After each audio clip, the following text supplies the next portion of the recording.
Bismillahirrahmanirrahim. Alhamdulillahirrabbilalamin. Wabihi nasta'in. Wassalatu wassalamu ala umurina waddin. Wa ala alihi wassobihi ajma'in amma ba'd. Ashhadu an la ilaha illallah wa ashhadu anna muhammadan abduhu wa rasulullah nabiyya ba'da. Bismillahirrahmanirrahim. Qul huwallahu ahad. Allahus samad. Lam yalid wa lam yulad wa lam yakul lahu kufuwan ahad. Assalamualaikum warahmatullahi wabarakatuh. Sahabat ngaji cerdas, juga pemirsa channel Kodonditan. Bertemu lagi dengan saya Sepudin Anugrah. Mudah-mudahan nggak bosen-bosen ya. Alhamdulillah, saya kembali hadir di studionya Kodonditan. Saya tergerak hati saya nih. Oh, ada dorongan ceritanya. Karena saya melihat video ya, ada seorang petinggi pemuka agama ya, Masya Allah. Nggak tanggung-tanggung, beliau salah satu pendiri Gereja Ortodok Indonesia mereaksi sebuah video yang beberapa bulan lalu ada kajian Kodondi di daerah Tangerang Selatan. Ternyata itu menimbulkan atau membuat reaksi ya. Tadi yang saya sebutkan yaitu salah satu pendiri Gereja Ortodok Indonesia, beliau bernama Romo Daniel Biantoro ya kalau saya lihat. Bahkan yang saya bikin terkejut lagi, beliau itu dulunya seorang Muslim. Wah, subhanallah. Nah, apa saja yang direaksi oleh Romo Daniel ini? Kemudian saya juga datang ke Kodondi mau minta sebenarnya apa sih yang sehingga membuat seorang Romo itu sampai mereaksi begitu ya. Nah, alhamdulillah saya langsung pengen tanya langsung aja nih sama orangnya nih. Alhamdulillah. Assalamualaikum Kodondi. Waalaikumsalam. Udah nyingsing-nyingsingin tangan, udah siap-siap aja nih mau kayak kuda-kuda. Oh, kita santai aja ya. Santai dong. Soalnya ini kan namanya informasi ya, mengalir begitu deras. Kalau dulu zaman-zaman saya masih anak-anak, masih sekolah atau masih remaja, informasi itu kita cari. Kalau sekarang itu kita filter, saking banyak informasi tuh. Ya. Nah, maka informasi yang sekarang nih yang saya dapatkan ya, yang direaksi oleh Romo Daniel ini, mesti diapain nih kok kira-kira kok? Langsung aja kok, silakan. Lu mah kebiasaan, lu kalau kesini mah suruh orang reaction mulu. Saya kan objeknya Kodondi nih. Saya masa harus tanya ke Apri sama Sugi, sama Bang Gito. Bukan, mereka reaction gua nih. Iya. Guanya santai-santai aja, kenapa lu yang ribet? Biar pada ini, soalnya kok. Saya cek komennya nih. Udah, Romo debat aja langsung sama Donditan. Gitu. Oh iya. Kalau misalkan ditantang gitu, Kodondi siap Pak? Loh, siap. Siap ya? Justru, kalau gua mau mendingan kita face to face. Lebih fair ya, enak ya? Iya, justru gini ya. Ingat gak dulu waktu kita reaction Elia, ya. Kan lu bawa video dia ke sini kan? Ya, Terus kita tonton, terus baru gua reaction. Kita tonton, baru gua reaction. Yang begitu kan gimana sih? Kurang efektif loh, gitu ya. Enakan mending ketemu orangnya, buka-bukaan kitab, gitu aja. Ya. Kenapa Romo Daniel nggak ngubungin gua ya? Nah, itu. Ada nomornya ya, nanti tampilin. Ada. Nanti bisa ngubungin nomor Melisa di bawah tuh. Iya. Mau ngajakin debat resmi boleh ya? Boleh. Siap. Kalau dia nggak mau ngajakin debat resmi, gue yang ngajakin deh. Datang gitu. Gue yang bayarin deh. Siap. Nah, semuanya di cover. Kalau dia kan Romo, pendiri Gereja Ortodok Indonesia. Jadi gua harus memuliakan dia sebagai lawan debat ya. Sebagai lawan debat. Kita bayarin deh di hotel bintang 5 deh. Luar biasa. Hotel bintang 5. Kalau perlu nginep kita bayarin kamarnya. Makan kita sediain, prasmanan. Ya. Terus ya istilahnya kita sediakan tempat yang enak buat diskusi lah gitu. Ya. Pokoknya kondusif lah ya. Iya loh. Semuanya dijamin, keamanan dan sebagainya. Oh iya, keamanan kita jamin lah. Ya jadi kita kalau perlu sewa polisi. Keamanan kita jamin, cuman kehormatan kita nggak jamin ya. Nah itu yang terakhir. Intinya tujuannya kan untuk dialog tadi ya. Iya, tapi kan dialog itu kan bukan berarti harus bermusuhan. Iya. Enggak. Kita nanti bisa sambil ngopi bareng, ngobrol. Ya gitu. sudah begitu kan. Iya. Ngopi, makan bareng gitu. Nah, kembali lagi yang tadi kok. Gue justru malah baru nonton selalu datang. Waduh. Ya harus ditonton dulu kan supaya supaya saya khawatir juga nih. Apa? Romo sudah nonton fullnya belum tuh yang video kodon di pernyataan iya. itu kan? Nggak tahu ya. Khawatirnya sepotong karena kan videonya lebih dari 1 jam loh itu. Iya, iya. Ya mudah-mudahan ditonton semua ya, Ya Romo mungkin ya. timnya udah nonton. Oh, timnya, Romonya kan. Iya. Nah. Tapi Romonya kan menjawab berdasarkan pertanyaan dari host. Oh iya gitu. iya. Tuh. Ya, sama juga nanti gua juga menjawab berdasarkan pertanyaan lu nih. Tapi tadi saya udah nonton kan, setelah lu datang baru gua nonton, baru gua catet poin-poinnya. Ini ada di sini semua catatannya nih. Nah, ini sebenarnya bagus nih kalau dibikin debat nih. Nah, Debat itu. istilahnya face to face gitu. Iya. Kalau reaction di video kan gini kan malah makan Iya, jadi satu arah kok. makan waktu ya. Makan waktu. Iya. Ya. Tapi kita perlu untuk menanggapi itu kan, karena saya juga datang ke sini untuk supaya ya meluruskan lah, menjelaskan apa yang dikomentari atau di reaction oleh Romo begitu dengan Romo dan pendeta loh itu, ya. Yang hostnya itu pendeta? Hostnya pendeta loh. Oh, nggak tahu gua. Pendeta kok. Oh, pendeta? Pendeta. Oke. Ya nggak apa-apa. Nggak apa-apa, nggak jadi masalah. Iya, Ini kan yang host gua juga ustadz. Bu, amin, insya Allah didoain ya. Masya Allah. You know? Ya, jadi tadi juga saya baca surat Al-Ikhlas di awal. Karena disinggung-singgung juga karena Ya. kan. Ya kan karena gua duluan yang nyinggung. Di Karena acara kan itu kan gua Elohat apa ya? Ya kita kan ini nih konsep ketuhanan kita, tauhid kita kan surat Al-Ikhlas begitu. Bahkan dia nyinggung-nyinggung surat Quran juga kan. Nah, tadi ada beberapa note ya yang Ya. Kodon udah catat, mungkin nanti dijelaskan. Gini ya, disclaimer bahwa kita tidak ada niatan untuk menyerang, mendiskreditkan pihak-pihak tertentu kok ya. Justru kita ingin meluruskan. Barangkali kan Gini, sorry gua potong. gimana coba kok? Di video itu kan juga ada disclaimer Ya, coba iya ya. bahwa mereka membuat video itu kan karena ada pernyataan-pernyataan dari Donditan gitu kan. Jadi mereka merasa perlu untuk membuat video itu gitu kan. Kita juga kan setiap kali bikin video yang isi kontennya itu adalah membahas tentang perbandingan antara Kristen dan Islam. Saya juga sering ngomong kan bahwa kita membuat konten-konten seperti itu apa? Karena satu, masih ada nih ya namanya upaya-upaya pemurtatan. Masih ada ya. Ya di Indonesia, bahkan di seluruh dunia kan juga masih ada. Walaupun Kristen lagi turun. Cuman misionaris-misionaris ini kan masih ada melakukan upaya-upaya pendangkalan akidah dan pemurtatan di Indonesia. Betul kan? Entah dari denominasi gereja apa, itu bermacam-macam ragamnya lah. Ada yang door to door, ada yang pakai program seminar, ada yang di rumah sakit, ada yang di sekolah, dan sebagainya. Di lapangan ada. Di lapangan pokoknya ada, ya. Entah yang terselubung dan yang terang-terangan. Ya. Yang kedua, di sekolah tinggi teologinya mereka, Kristen, entah dari yayasan manapun, mereka juga belajar Islamologi. Islamologi. Oke. Dan Islamologi yang mereka belajar, yang mereka pelajarin, yang harusnya tadinya hanya untuk mengenal Islam, Akhirnya? ya, untuk mengenal seluk-beluk Islam, ini ada juga yang menyalahgunakan menjadi alat untuk mengajari mahasiswanya, alat untuk menyerang Islam dan memurtadkan orang Islam. Dan itu diperkuat dengan mantan-mantan misionaris yang sudah memberikan kesaksian di sini. Iya, iya. Ada yang bilang ada yang 3 orang, 20, ada yang 20 orang, nah kan gitu. Iya. Jadi kalau begitu kita perlu membuat konten-konten yang berisi studi perbandingan antara Kristen dan Islam, tujuannya untuk apa? Untuk melindungi iman dan akidah orang Islam dari upaya-upaya itu. Membentengi begitu ya? Ya, sekarang kalau ketika kita lagi membuat begini, ya, terus kita membuat konten perbandingan, terus direaksi sama yang melakukan misionaris, saya nggak bilang kalau Romo Daniel juga melakukan kristenisasi, enggak, tapi direaksi oleh pihak Kristen yang juga notabene melakukan upaya misionaris, ya gimana jadi? Awalnya mereka yang kristenisasi, giliran kita bikin kajian untuk membentengi umat Islam, mereka mereaksi. Iya. Gimana dong? Iya. Harus fair lah ya. Harus fair. Harus fair. Ya. Makanya saya kan dan yayasan selalu mengajak pemuka agama dari kalangan Kristen, mendingan kita tatap muka debat, ya kan? Debat itu kan bukan berarti harus menghina orangnya, menghujat agamanya, menghina sesembahnya, kan enggak. Justru kita bikin aturan jelas. Nggak boleh begitu. Iya, saya udah ikutin berapa kali. Nah, Asap udah pernah ngikut. Semuanya, keamanan, waktunya, semuanya sudah. Bahkan kita pakai MOU, perjanjian. Betul. Dikasih MOU. Walaupun ada yang kemarin.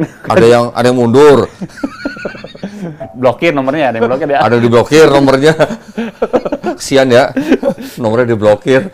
Aduh, korban PHP. Nah, tapi oke, sekarang kita masuk ke dalam materinya. Ya. apa yang mau dibahas ini? Berarti semua mau dibahas semua nih. Ketakut nggak cukup waktunya. Ini bisa 2 jam lebih nih kalau mau dibahas semua nih. Belum lagi nanti dari buku-bukunya nih.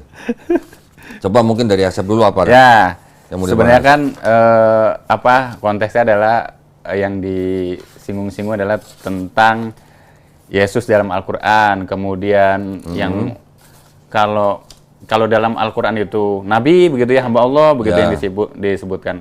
Tapi kalau dalam agama Kristen jadiin Tuhan begitu, terus sebut-sebut fitnah begitu. Bisa diceritakan nggak video pernyataan begitu kok? Supaya nggak sepotong itu gitu ada loh. tepatnya, ada kurang tepatnya. Oh gitu ya? Iya. Berarti menafsirnya kurang tepat begitu. Coba lagi ini. Yesus disebut Tuhan di dalam Bible mereka, itu kan diceritakannya bukan Yesus sendiri yang ngomong. Iya. Gitu kan? Kan tentu saja kalau di dalam kitab mereka kan juga ada narasi. Narasi itu macam-macam lah, bisa dari apalah, cerita orang ini kepada siapa, cerita orang ini kepada siapa, atau ajaran orang ini kepada siapa. Tapi yang diceritakan Yesus yang ngomong sendiri, akulah Tuhan sembahlah aku, itu nggak ada. Nggak ada ya? Nggak ada. Yang dianggap perkataan Yesus, malah Yesus ngomongnya seorang nabi dihormati di mana-mana kecuali di rumah sendiri. Dan itu konteksnya Yesus lagi ditolak di Nazaret. Kalau Yesus lagi ditolak di Nazaret, terus dia ngomong seorang nabi dihormati di mana-mana kecuali di rumahnya sendiri, berarti Yesus lagi ngomongin siapa? Berarti lagi ngomongin diri sendiri. Lagi ngomongin diri sendiri, ngomongnya seorang nabi. Berarti Yesus dengan kata lain, dia mengaku sebenarnya dirinya hanya seorang nabi. Itu di Bible mereka. Matius 13:57. Matius 13:57. Orang lain yang diceritakan di situ lagi, orang lain menyebut Yesus, sebutannya apa? Inilah Nabi Yesus. Gitu. Tulisannya gitu. Tulisannya lo ya. Jadi yang menceritakan penulis Gospel Matius, pasal 21 ayat 11. Mereka menyebut inilah Nabi Yesus. Gitu.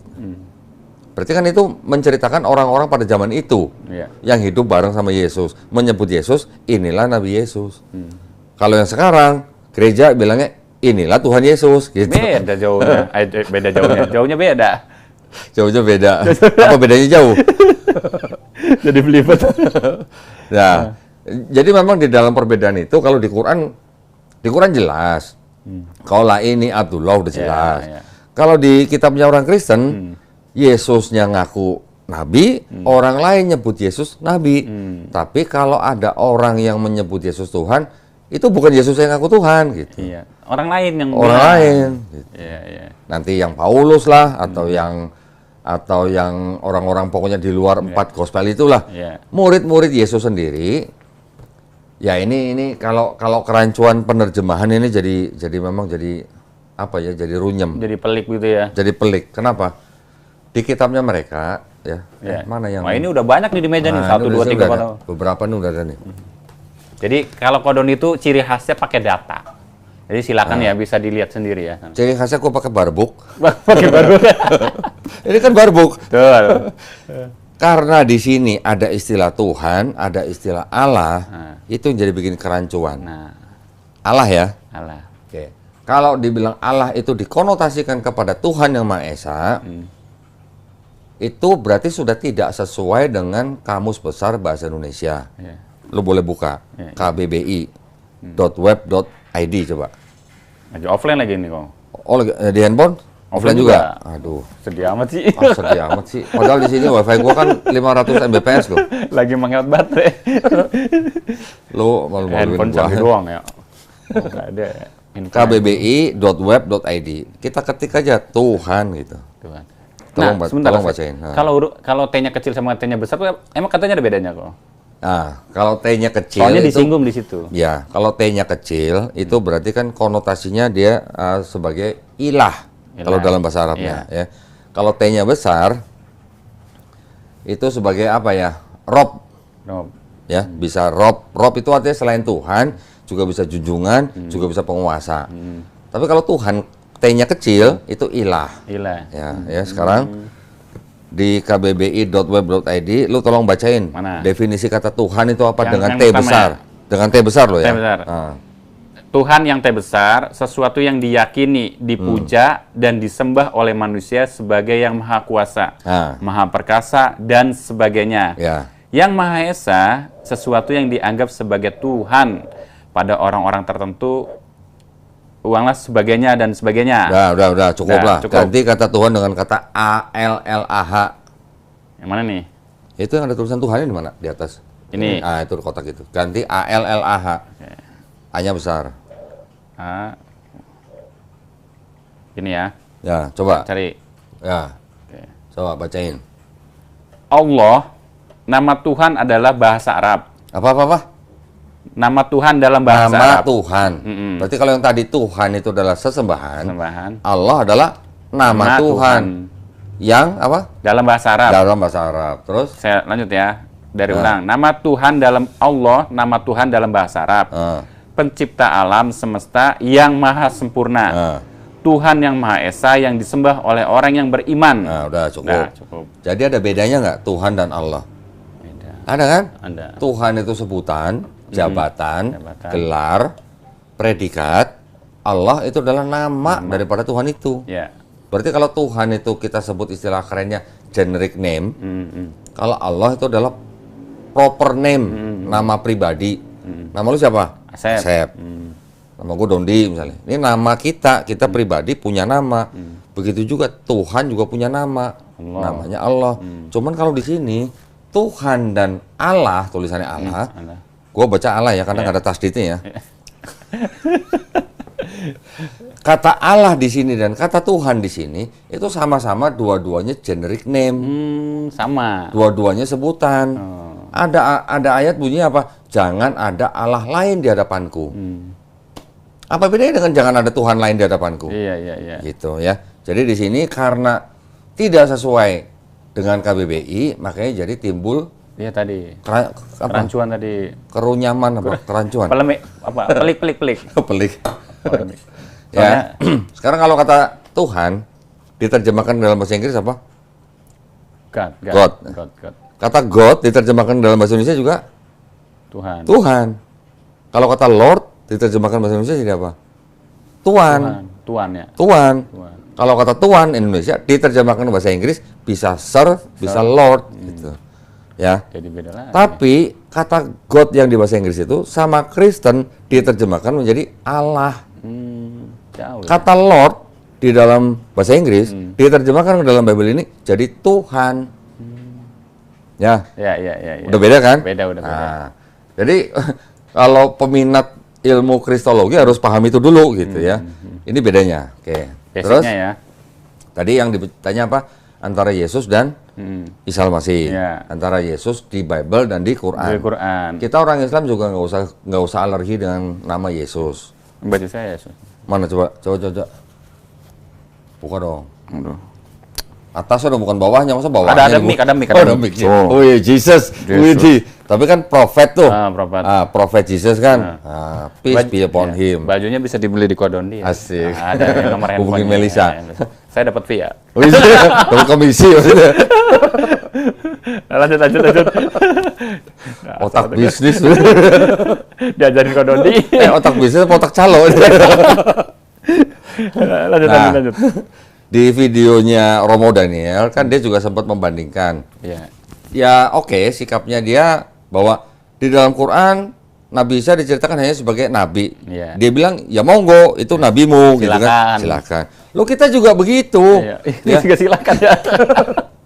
Kita juga begitu. Kita di dalam Quran tahu bahwa Nabi Isa alaihissalam mengaku hanya sebagai hamba Allah. Di Di Kristen mau menyembah Yesus sebagai Tuhan itu juga hak mereka. Ya silakan. Itu Tuhanmu, silakan.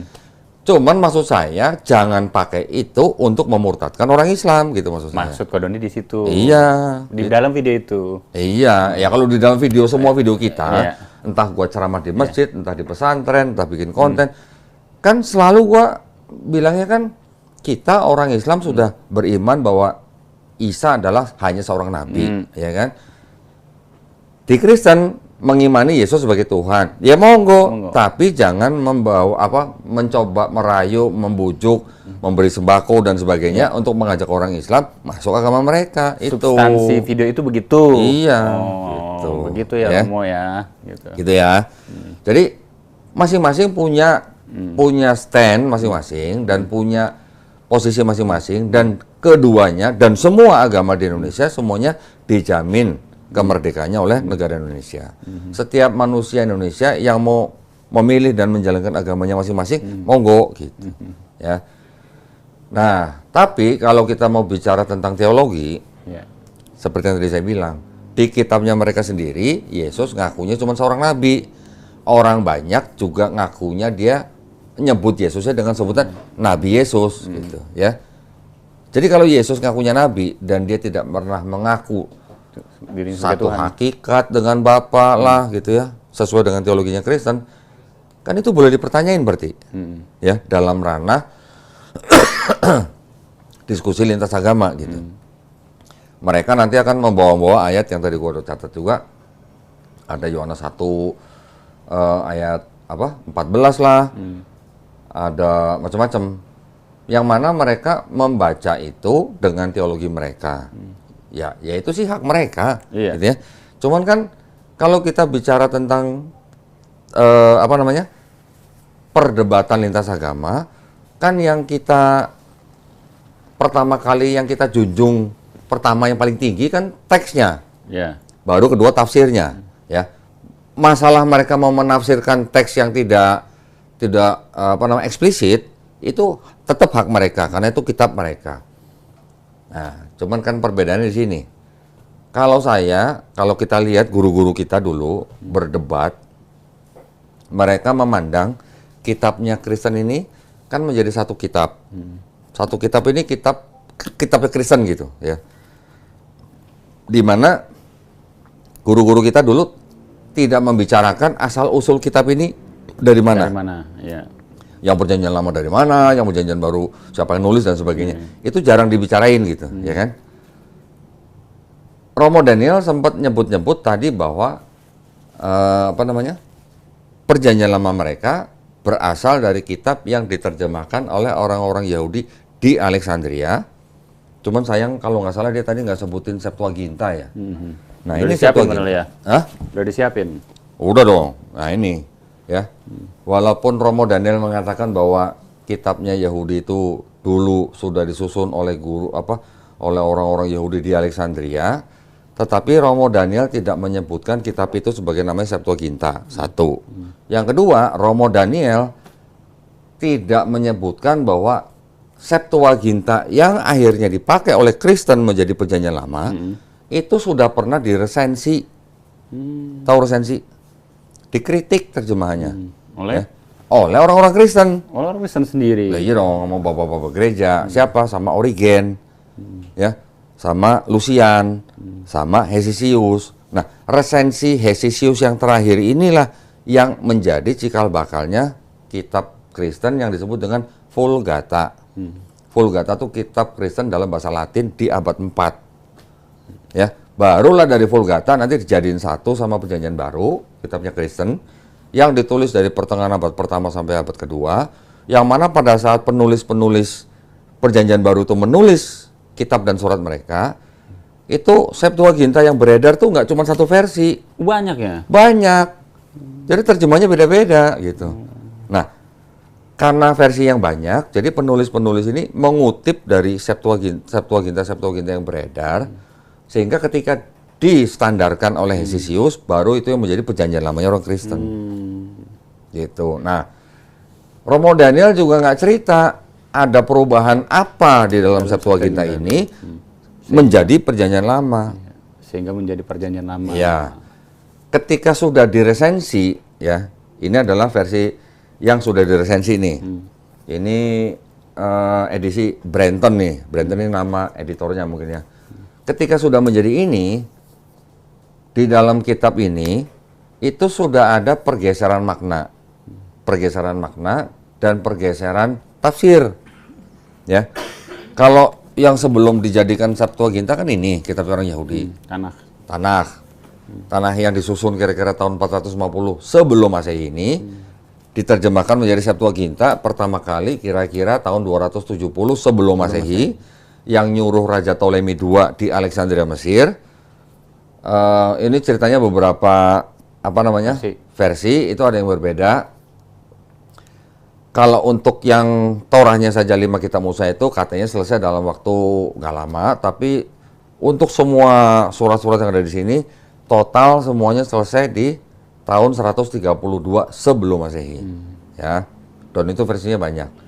Nah, yang Romo Daniel tidak kasih tahu atau mungkin dia nggak tahu, ya.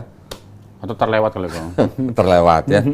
Itu adalah perubahan terjemahan di sini yang tidak sama dengan ini terjemahannya. Ya.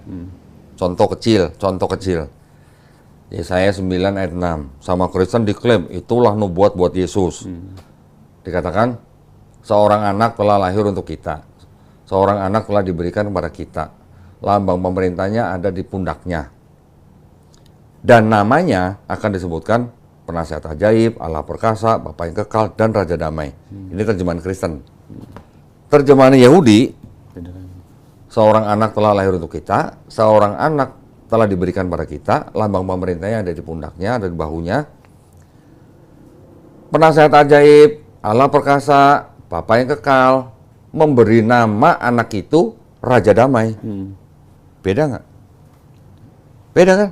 Kalau yang di Kristen terjemahnya anak itu dikasih 4 gelar, kalau yang Yahudi 3 gelar Tuhan Yang Maha Esa memberi nama anak itu dengan 1 gelar.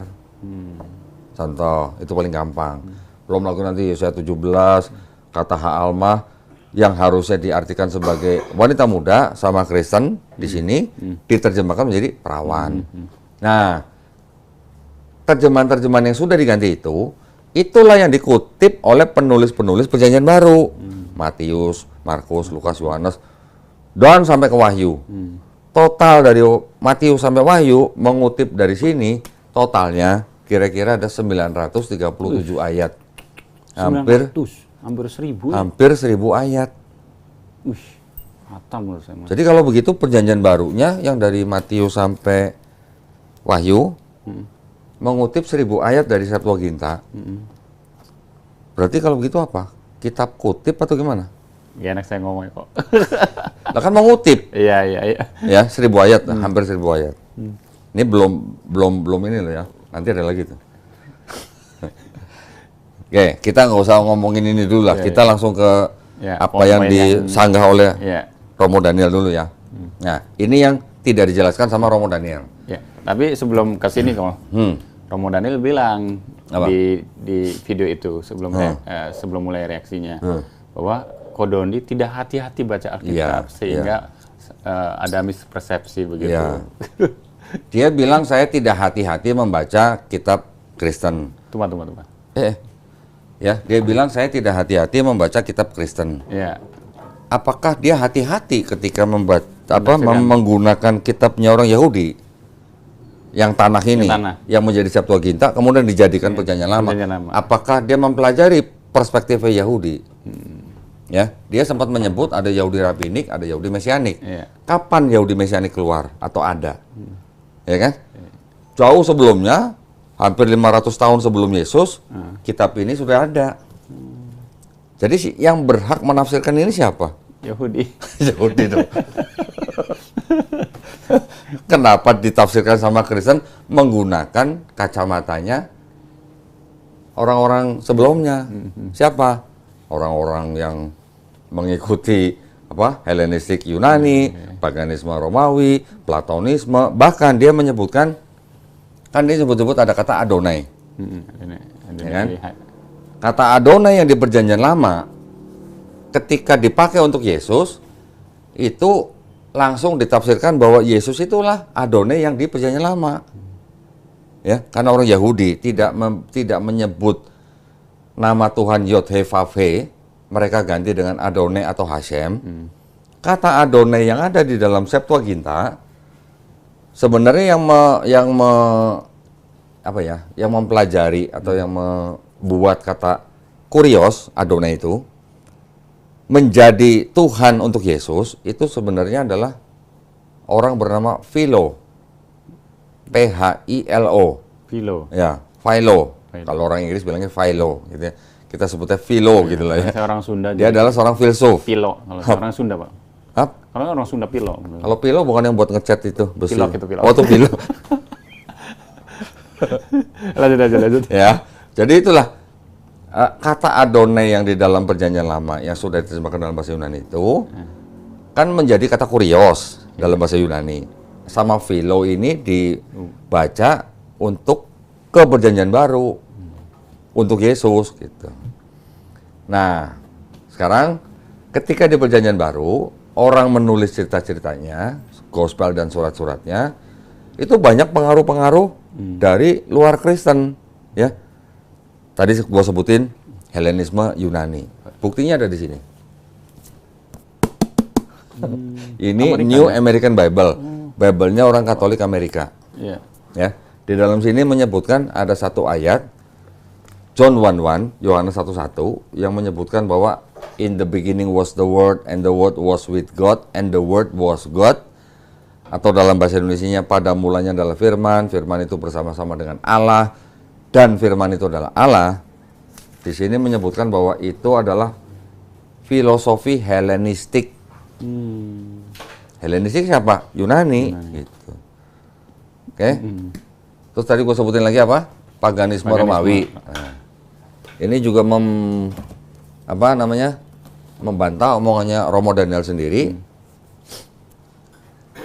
bahwa Yesus Kristus kan, saya paham orang Kristen zaman sekarang nggak berani bilang Yesus Kristus itu anak Allah dalam pengertian jasmani atau fisik, ya. Kan Romo Daniel juga sebut-sebut tuh Quran surat Al-An'am ayat 101. Ya. Allah tidak beranak karena dia tidak punya istri katanya. Ya itu memang orang-orang zaman dulu sudah percaya bahwa Tuhan atau dewa yang paling tinggi itu bisa punya anak gitu loh. Itu pengertian itu ada, termasuk juga dalam Kristen juga masuk.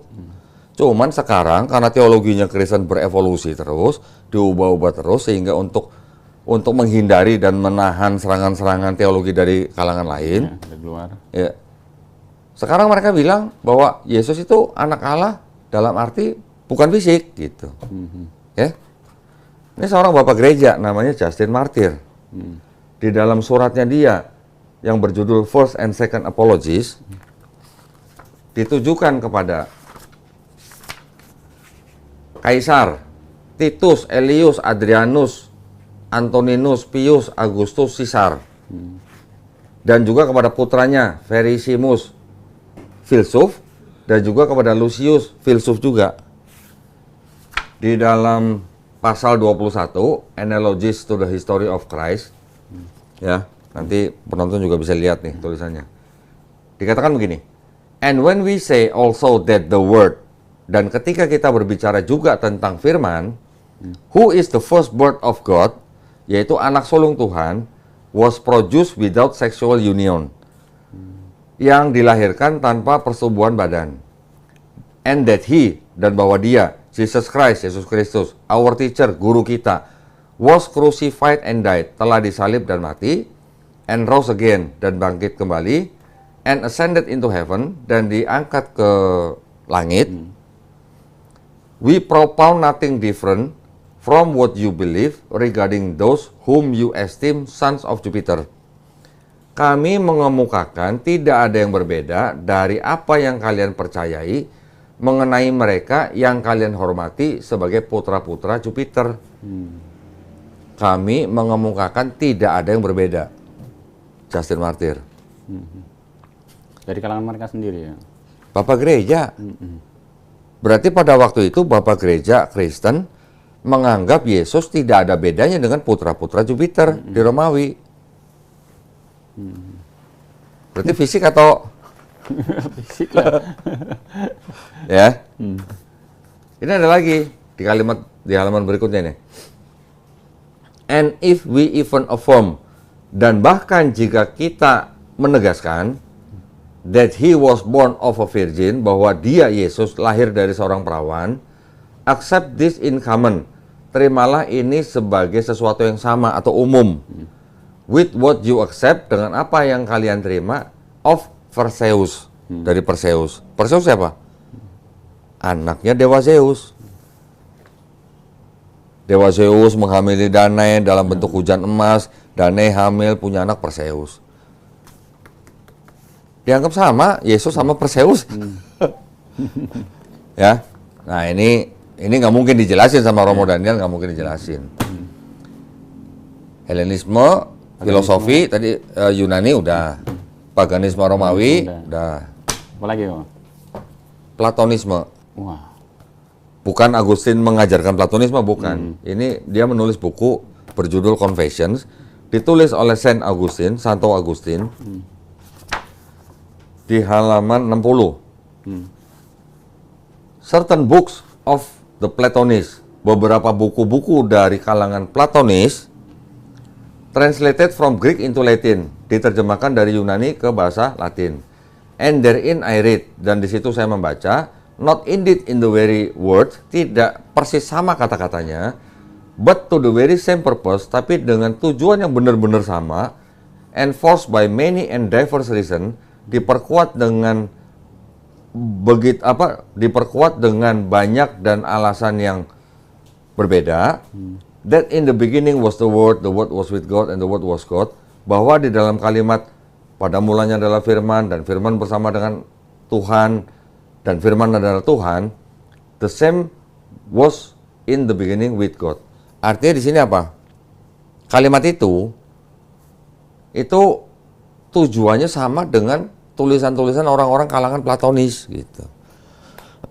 Platonis tahu ya, ajaran-ajaran sebelum Masehi dari seorang yang bernama Plato, filsuf bernama Plato. Nah ya, jadi ada logos gitu-gitu. Di kitabnya mereka kan juga ada logos.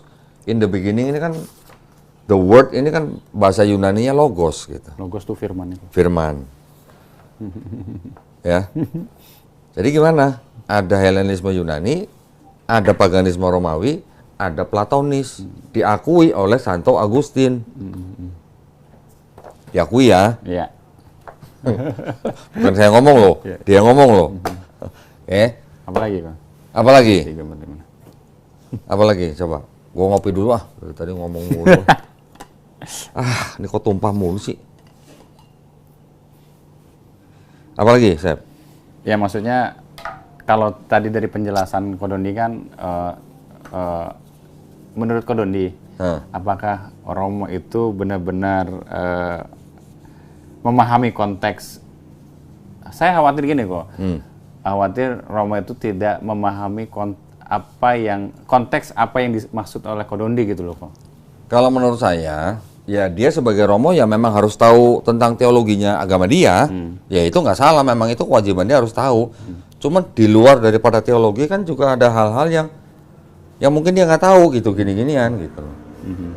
Asalnya teologi dia tuh dari mana gitu. Dia tahu teologinya, dia udah mempelajarin. Dia sudah sekarang menjadi pemuka agama, mendirikan Gereja Ortodoks Indonesia. Oke, fine. Teologinya fine. Tapi di luar daripada itu, asal muasal teologinya itu apa dia tahu? Belum tentu tahu. Gitu ya. Ini seorang ini loh, pendiri Gereja Ortodoks loh. Saya pendiri Yayasan Garda Mualaf Indonesia. Terus so what gitu loh. Saya pendiri ngaji cerdas. Kalau cuma pendiri doang, ini pendiri ngaji cerdas. Kenapa emang? Maksudnya kan seorang tokoh gitu, tokoh ulama mereka. Ya lu juga tokoh ngaji cerdas. Tokoh kurma, tokoh parfum. Tokoh parfum. Ya maksud gue gini. Kita bukannya apa ya? Kita bukannya protes, dia nggak boleh ngikut itu, enggak. Silakan itu adalah sesuatu hal yang dijamin kemerdekaannya oleh negara. Oke. Ya, cuma itu tadi, balik lagi. Jangan ada kristenisasi. Saya nggak menuduh Romo Daniel melakukan kristenisasi, enggak. Tapi kita semuanya tahu kristenisasi dilakukan dari zaman Belanda sampai sekarang. Sebelum lanjut pertanyaan-pertanyaan, kemudian beberapa hal yang mungkin ditanyakan lagi. Ini mungkin nih belum dibahas nih, takutnya 2 jam nih kok nih. Itu kalau dibahas semua panjang itu. Iya, ya beberapa poin yang mungkin Kodondi perlu sampaikan gitu kok. Iya, ngopi dulu ya. Boleh lah. Adem lagi. Jadi sahabat ngaji cerdas sambil nunggu nenggak gitu ya. Iya, dari tadi ngomong terus. Soalnya kalau nggak ngopi ya hisap. Habis suaranya kalau nggak ngopi. Jadi sahabat ngaji cerdas, sekali lagi ya, kita tidak ada tujuan untuk mendiskreditkan pihak-pihak tertentu, kemudian juga tidak ada niatan yang tidak baik ya kok ya. Ya, Intinya gini, kita perlu edukasi saja. Ya, tujuan kita membicarakan ini dengan membacakan referensi-referensi, tujuan kita adalah untuk supaya umat Islam, ya, supaya umat Islam, khusus umat Islam, supaya terbentengi iman dan akidahnya. Itu tujuan utamanya. Itu yang penting gitu ya. Ya. Minimal karena sudah banyak upaya-upaya pemurtadan di sana, Ya. baik yang terang-terangan maupun yang sembunyi-sembunyi. Ya. Ada juga waktu itu saya pernah nonton video itu di Tanah Abang tuh, bule gitu ya, teriak-teriak ya. Ya mungkin itu bukan dari gerejanya Romo Daniel, mungkin ya. Tapi yang jelas kan dari kalangan Kristen. Ya, kita Gitu kan loh. nggak, kan kadang orang awam tuh nggak ngerti denominasi. Iya, Gitu ya. kita nggak tahu nih denominasi apa. Kalau yang banyak ketok-ketok pintu rumah orang tuh saksi Yehova. Saksi Yehova. Bahkan saksi Yehova pun menginjili orang Kristen yang lain. Nah, saya kemarin dapat cerita kesaksian dari mantan penginjil dari saksi Yehova. Gitu. Baru dapat itu. Ya. Tapi begitu. apakah yang bukan saksi Yehova tidak melakukan kristenisasi? Melakukan juga. Cuman bentuknya lain gitu. Oke, sekarang kita lihat ya. Satu-satu kok. Mau dibahas semua panjang ini, tapi kalau mau yang penting-penting. Yang penting-penting aja. Oke. Yang mudah dipahami begitulah kok. Ya. Kan awal-awal dia kan siapa hostnya yang di pendeta itu siapa ya? Kan dia mempertontonkan video saya. Terus dia kan juga membacakan ayat-ayat yang saya bacakan di acara itu. Khususnya tentang Tuhan bukan manusia. Terus kemudian Romo Daniel kan menyanggah dengan pemahaman begini, bahwa yang dikatakan Tuhan bukan manusia di perjanjian lama itu juga sama dengan di perjanjian baru. Dia sebut ada Yohanes 1:18, Yohanes 5:37, 1 Timotius 6:16, 1 Yohanes 4:12, Yohanes 4:24, 1 Yohanes 1:5, Yakobus 1:17 gitu, ya kan? Di sini memang spesifikasi yang di dalam ayat-ayat ini memang mirip dengan yang di perjanjian lama. Tetapi jangan lupa bahwa kalau ada ayat begini, berarti apa ya? Bukan manusianya Tuhan di dalam perjanjian lama itu dikonfirmasi sama ayat-ayat yang disebutkan di sini, tapi di lain sisi mereka juga menganggap bahwa Yesus itu walaupun dia pribadi yang berbeda, walaupun dia hanya firman yang menjadi manusia, bukan Bapaknya yang jadi manusia, ini sudah ada suatu kontradiksi gitu. Ya. Jadi berarti kalau begitu, yang dijelaskan oleh Romo Daniel, Yesus sebagai firman yang menjelma jadi manusia. Yang jadi manusia itu firmannya doang loh gitu, bukan Bapa loh. Karena Ortodok dan Katolik dan Protestan sama-sama memahami bahwa Trinitas itu ada Bapa, firman atau Yesus, dan Roh Kudus. Ketiganya tiga pribadi yang berbeda tapi satu hakikat. Bukan tiga Tuhan, tapi satu Tuhan. Ya, Ortodok, Katolik sama dan Protestan. Tapi maksud saya, berarti kalau begitu, Yesus yang mengambil rupa manusia, yang berasal dari firman, yang firman itu berasal dari Bapa, berarti Yesus tidak memenuhi kualifikasi 1 Timotius 6 ayat 16. Apa tuh? Ya, yang dikatakan bahwa dia adalah terang yang tak terhampiri, dia tidak takluk terhadap maut. Tidak takluk terhadap maut. Kalau tidak takluk terhadap maut itu berarti nggak bisa mati atau mati bisa bangkit. Yang mana yang benar? Yang lebih tepat? Tidak takluk terhadap maut gitu. Ya tidak bisa mati. Tidak bisa mati, ya kan? Yesus pernah mati. Tapi nanti jawabannya pendeta lagi, itu yang mati cuma kemanusiaannya doang. Jasadnya apa namanya? Kemanusiaannya, keilahiannya nggak mati. Karena apa? Karena ditutupi dengan Konsili Kalsedon tahun 451. Yesus punya dua natur, gitu. Sifat ganda, gitu. Tuhan, manusia. Sepenuhnya manusia, sepenuhnya Tuhan. Jadi ketika dia mati, berarti jadi Tuhan. Manusia mati, ketuhannya nggak mati, gitu. Cuman yang begitu tuh nanti memang jadi panjang. Gitu ya. Panjangnya gini. Yang namanya Trinitas tadi ada Bapa, ada Yesus, ada Roh Kudus. Yesus yang ini, yang pribadi kedua Yesus ini harus ada jasadnya kan? Kan harus ada jasadnya. Kalau nggak ada jasadnya, nggak bisa disebut pribadi kedua nih. Belum jadi pribadi kedua kalau belum ada jasadnya. Jadi timbul pertanyaan-pertanyaan susulan gitu. Kalau begitu, jasadnya Yesus itu ilahi apa enggak? Sama seperti yang gua tanya ke pendeta siapa? Luga Tambunan. Sampai jangkriknya keluar semua. Ya walaupun nanti Romo Daniel bisa menjawab, ya jasadnya itu ilahi. Kalau jasadnya ilahi, berarti sudah bertentangan dengan 1 Timotius 6:16. Kalau jasadnya tidak ilahi, berarti bukan Tuhan, simple gitu. Iya, kontraproduktif ya. Iya, jadi setiap elemen daripada teologinya Kristen, entah dia berbuah kontradiksi, entah dia berbuah tidak masuk akal gitu. Iya. Udah gitu aja. Berlawanan ya. Iya. Loh, tapi monggo kalau mau berakidah begitu ya monggo. Silakan. Dan ini pun tidak sesuai dengan konteks ya, tidak sesuai dengan teks maksud saya. Tidak sesuai dengan teks-teks yang ada di dalam kitab mereka sendiri, yang Yesus ngaku nabi, orang lain nyebut Yesus adalah inilah Nabi Yesus gitu. Yesus sendiri nggak pernah bilang sembahlah aku sebagai firman. Nanti ada lagi Yohanes 17:8. Yesus sebagai firman telah menerima firman dari Bapa dan sudah menyampaikan firman kepada bangsa Israel. Jadi ada firman, menerima firman, menyampaikan firman. Nah. Ya, jadi ada Bapa punya firman, kan teologinya begitu. Bapa punya firman, firmannya menjadi Yesus. Yesus sebagai firman menerima firman lagi dari Bapa. Yesus yang menyampaikan firman lagi kepada umatnya gitu. Gimana? Nah, kalau dari situ kan kita pikir kan jadi panjang lagi nih. Firman, menerima firman, menyampaikan firman. Lah firman yang kedua setelah ada Yesus tuh Tuhan juga bukan? Ini pertanyaan susulan gitu jadinya. Gak selesai-selesai. Ya kelar-kelar memang jadinya. Ya.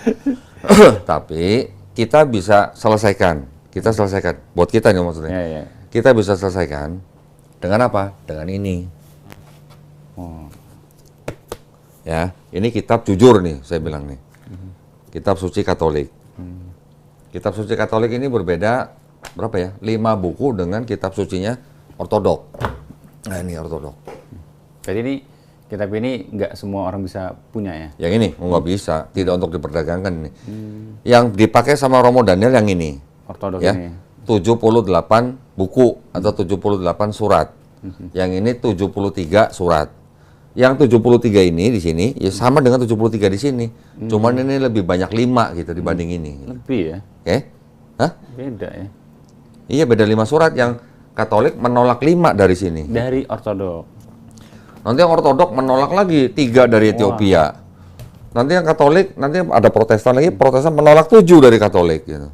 Beda aliran, beda denominasi, beda jumlah. Iya, ya.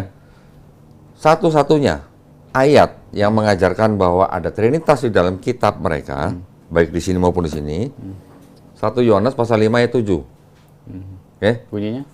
Sebab ada 3 yang memberi kesaksian di dalam sorga. Bapa, Firman, dan Roh Kudus. Dan ketiganya adalah satu. Ya, ini Itu. konsep Trinitas ini. Ya, cuman ada catatan kaki di bawahnya. Bunyinya kok? Bagian ayat ini tidak terdapat dalam naskah-naskah Yunani yang paling tua dan tidak pula dalam terjemahan-terjemahan kuno. Bahkan tidak dalam naskah-naskah paling baik dari Vulgata. Nah, tadi kan gue sebut Vulgata ya. Bagian ini kiranya aslinya sebuah catatan di pinggir halaman salah satu naskah terjemahan Latin yang kemudian disisipkan. Disisipkan ya. Ulang ya. Bagian ini kiranya aslinya sebuah catatan di pinggir halaman salah satu naskah terjemahan Latin yang kemudian disisipkan ke dalam naskah-naskah oleh penyalin dan akhirnya bahkan disisipkan ke dalam beberapa naskah Yunani. Karenanya bagian ini pasti tidak asli. Kalau tidak asli, artinya apa, Pri? Oh, bukan saya Jelas, ngomong loh. jelas nggak? Ulang ya. Karenanya bagian ini pasti tidak asli. Kalau tidak asli apa, Pri? Palsu. Bukan saya ngomong loh kok. Palsu katanya. Udah yang ngomong ya? Iya, dia ngomong buat saya. Tadi mau ngelempar ke saya kan? Udah tahu, udah lempar dulu sono.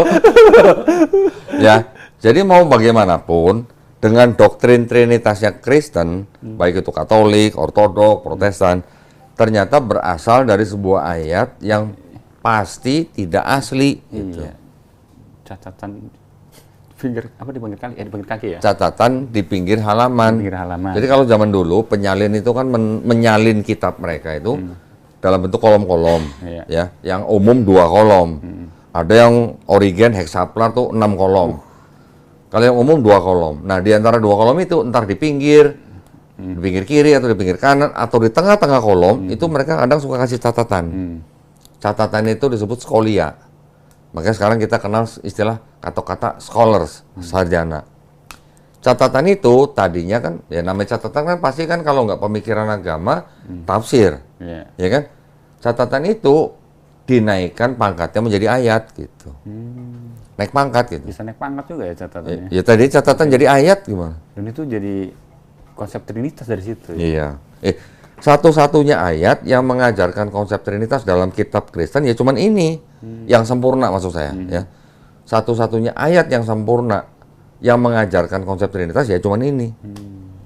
Di ayat lain mungkin ada disebutkan karena itu pergilah jadikanlah semua bangsa muridku, baptislah mereka dalam nama Bapa, Putra dan Roh Kudus. Tapi nggak disebut satu.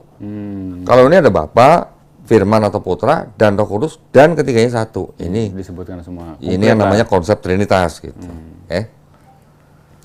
Dan yang tidak asli ini nggak cuma ini ternyata banyak di sini. Matius 17:21, Matius 18:11, Markus 16:9-20, Matius 15-20.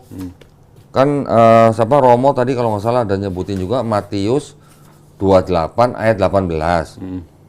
Ini ayat 16 sorry. Dari ayat 16.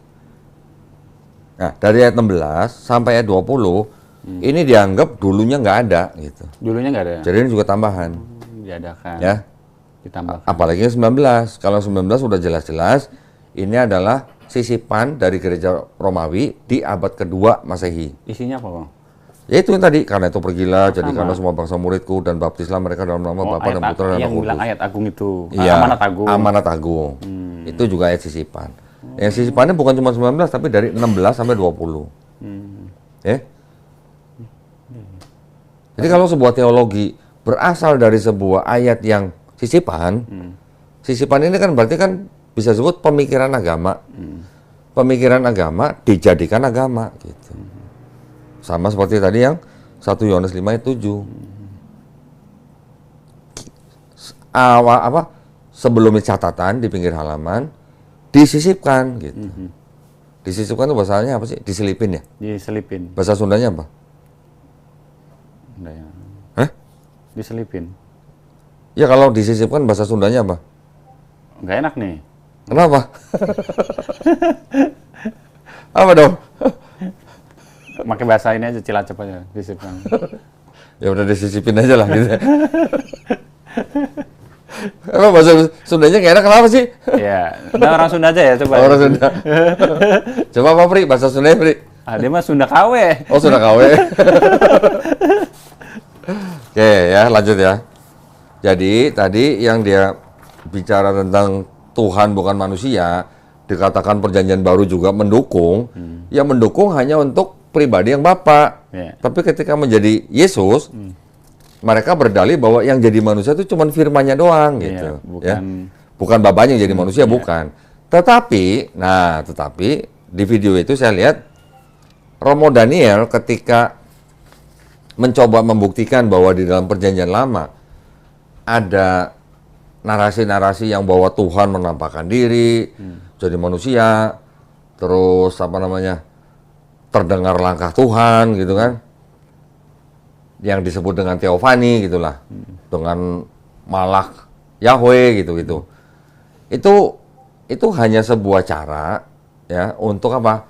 Untuk memperkuat teologi perjanjian baru mereka, gitu aja ya. Yang tadi ada Helenisme Yunani segala macam, diperkuat dengan cara-cara apa? Bahasa yang ada di perjanjian lama yang katanya Tuhan terdengar langkahnya, Tuhan menampakkan diri kepada Abraham dalam bentuk 3 manusia, yang 2 ke Sodom, yang 1 bersama Abraham. Nah itulah Tuhan gitu. Padahal kalau baca di sini, tanah. Ini ada satu lagi kitab Yahudi namanya ada Chumas. Daku emas ini isinya cuma Torah. Torah itu isinya cuma 5 kitab Musa. 5 kitab Musa itu Kejadian, Keluaran, Imamat, Bilangan, Ulangan. Nggak usah dihafalin. Iya. Ya, kita lihat.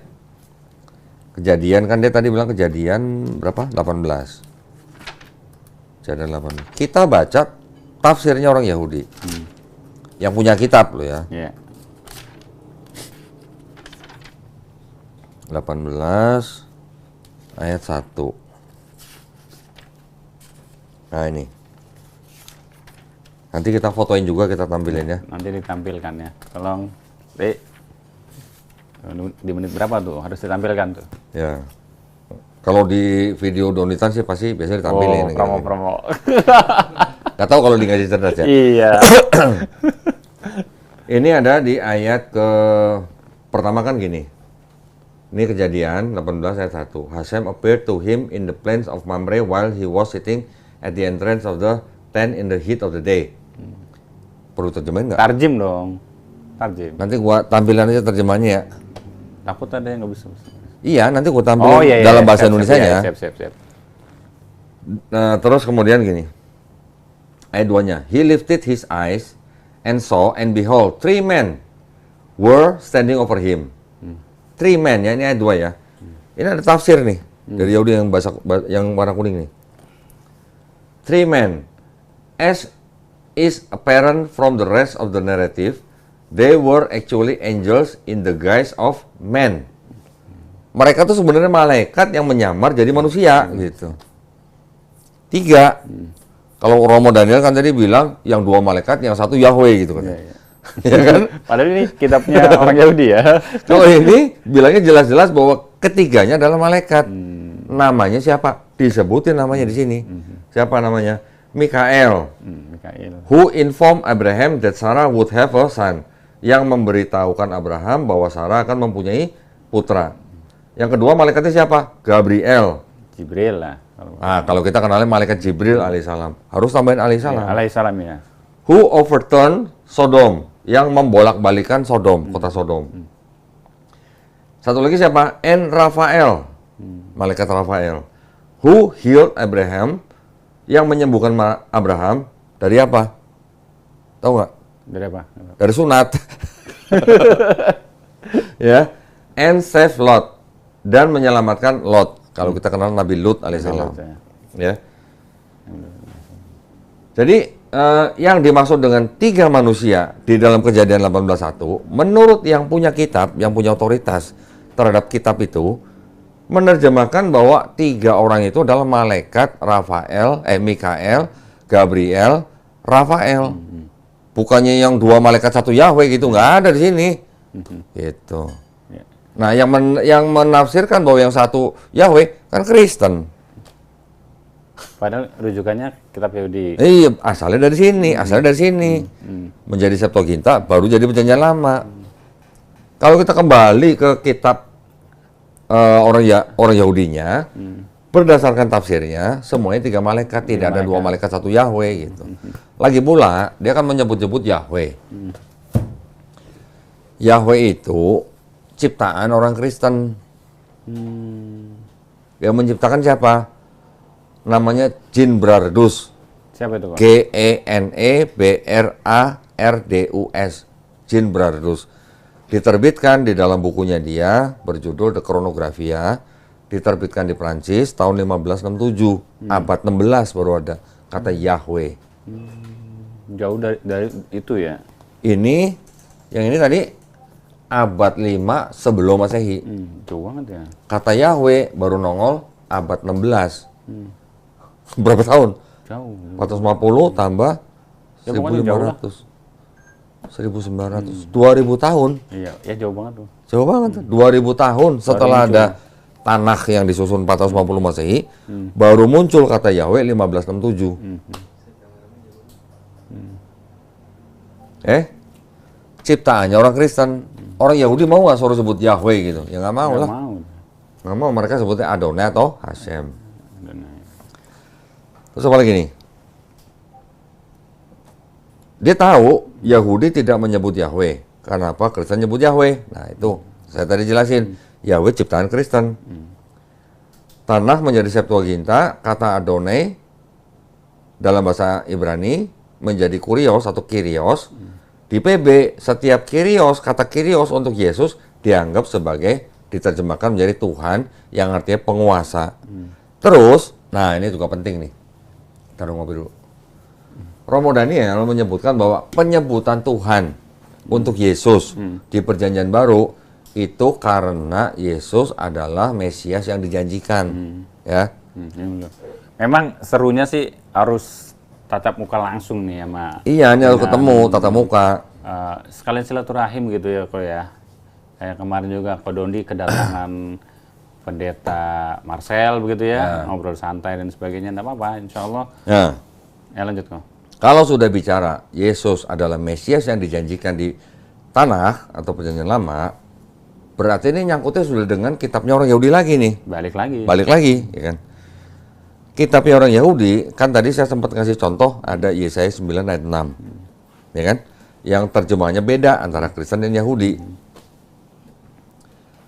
Berarti, kalau tadi gua sebutin ada Origen, Lucian, Hesesius ya, yang meresensi Septuaginta, terjemahannya diganti-ganti. Ya, kalau kasusnya begitu, berarti kan Kristen menggunakan kitabnya Yahudi, tapi terjemahannya diubah-ubah karena Kristen membaca kitab Yahudi dengan kacamata pagan. Pagan itu apa? Itu tadi Helenisme Yunani, paganisme Romawi, itu pagan gitu. Jadi kayak prasmanan, ambil ini, ambil itu gitu ya.